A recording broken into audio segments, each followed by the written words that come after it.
You've probably heard about the extraordinary free market successes of Javier Milei in Argentina. He's been president for 2 years and he's seen inflation plummet, he's produced fiscal surpluses and poverty is down. It's been an extraordinary success. Well, I recently had the good fortune of spending 2 weeks there and I interviewed a range of people, including Federico Fernández, who is the head of a free market think tank there, and he spoke about the extraordinary disaster that is the Argentinian tax system. I do hope you enjoy. So I am sitting here in the back streets of downtown Buenos Aires with Federico Fernández, who is the CEO of a think tank called We Are Innovation. And we've just had lunch, it was very pleasurable, and I thought we'd just briefly update you on some of the interesting things that I found out. So we know in Australia that young people tend to vote Green. That is not the case here. What's the situation with young people that do it? With the agri, well, in the last, let's say, 10 years or so, the situation of the values and the political beliefs of young people in Argentina has changed dramatically.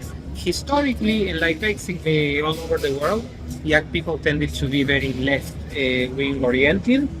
That has changed in part because people has been, because you want to be a rebel when you're young, and it's very difficult to be in a rebellion when you're sharing the same beliefs with your parents, your grandparents, and your teachers, from Yes. kindergarten to university, because everything was co-opted and hegemonized by the left, and now things have changed dramatically. And for instance, the support of Milei between people between 18 and 25 is 77%. And that's based on a survey recently or exit polling or something. That's amazing. Well, something that we hope might happen in Australia one day. Now, you are actually meeting with some officials soon, I believe, from the Milei administration to push a tax reform. The current tax system is a mess, lots of rates, lots of taxes, very confusing. What's the proposal you're bringing? Yeah, Argentina, as we were talking before, Adam, Argentina is a tax hell. Argentina has currently 165 taxes or so, extremely high fiscal pressure, and we think Argentina needs a major tax reform. The government is working on that direction, and we would like to, let's say, our contribution to the discussion is that we think that the angular stone of the tax reform in Argentina should be the flat tax system, just one rate for no progressive taxes, very clear, almost no exemptions, very, very easy to pay. You know exactly how much to make and how much you pay. By the way, that you only pay when you actually make money. That means, earnings that are not realized, that are money that is kept or reinvested in the company does not pay taxes. That means particularly if you're starting a company, you don't pay to exist. You just pay when you actually, when you are in the rent and ramen phase, you are not paying any taxes. So would this rate apply to companies as well? Same for persons and for people and for companies. We think the system could work with 13% tax rate. If you want to avoid any clashes with organizations like the OECD, you can put it to 15. 13 would be ideal. Okay. And so, just to be devil's advocate, people say, "Oh, well, the revenue will vanish." What do you say when that? Yeah, that's a common. We always joke that the most sensitive organ in the human body is the pocket. And that's a common criticism that we receive. The international experiences with flat tax, and for instance, Estonia has it, and several other countries in the world have it. And the international experience is that revenue lowers a little bit and just for a short time, and then starts going up. In Estonia has never stopped going up except in 2009 because of the crisis in 2008, and that was it. Estonia even lowered the tax rate that they get, and it continued to grow. So no, and the advantages are several. You widen, let's say, the tax base because Argentina has a huge, informality problem. The economy becomes more dynamic. There's more business. There's more job creation, and you have a bigger pie.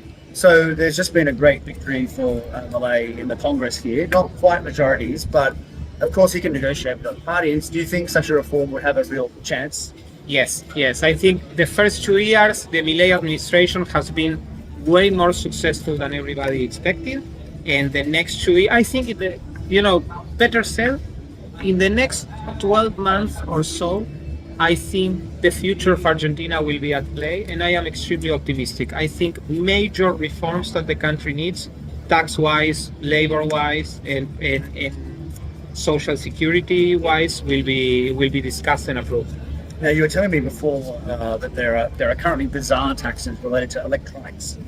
Could you just tell me briefly what Among other things, yeah. Unfortunately, Argentina is a tax hell. There is no shortage of taxes here, and in the case of electronics, in order to defend a non-existent local industry, Argentina has brutal taxes. Currently, let's say an iPhone 17 that everywhere in the world is more or plus minus 1,000 something US dollar.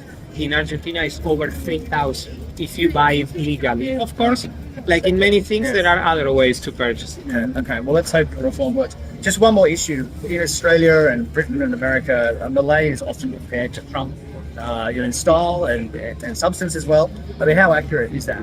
I think it's not accurate. This has nothing to do with whatever I think about Trump or figures like Bolsonaro in Latin America, the former president of Brazil.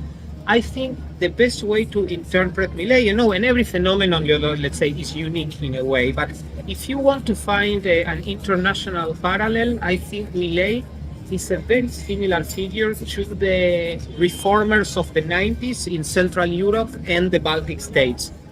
People who were making the transition between communism and capitalism in those cases possible, that they were, putting the seeds for, thriving market economies. And I think that is hopefully what Milei represents for Argentina. Is there a future Milei yet? Like in the US, people talk about J.D. Vance as being the next Trump. Is there such a figure here yet? Well, he's been president for 2 years, so hopefully we'll win another time. We'll have him for 6 more, and then we'll see. But the key is that there are, particularly the youth, there is a huge support. So it would be logical that people with similar styles and hopefully similar beliefs. Milei is very much influenced by both the Austrian School of Economics, the Chicago School of Economics. Will come to Argentina and hopefully will perpetuate what was his. Okay. Well, thank you very much, Fernando. Thank you. Yeah, thank you.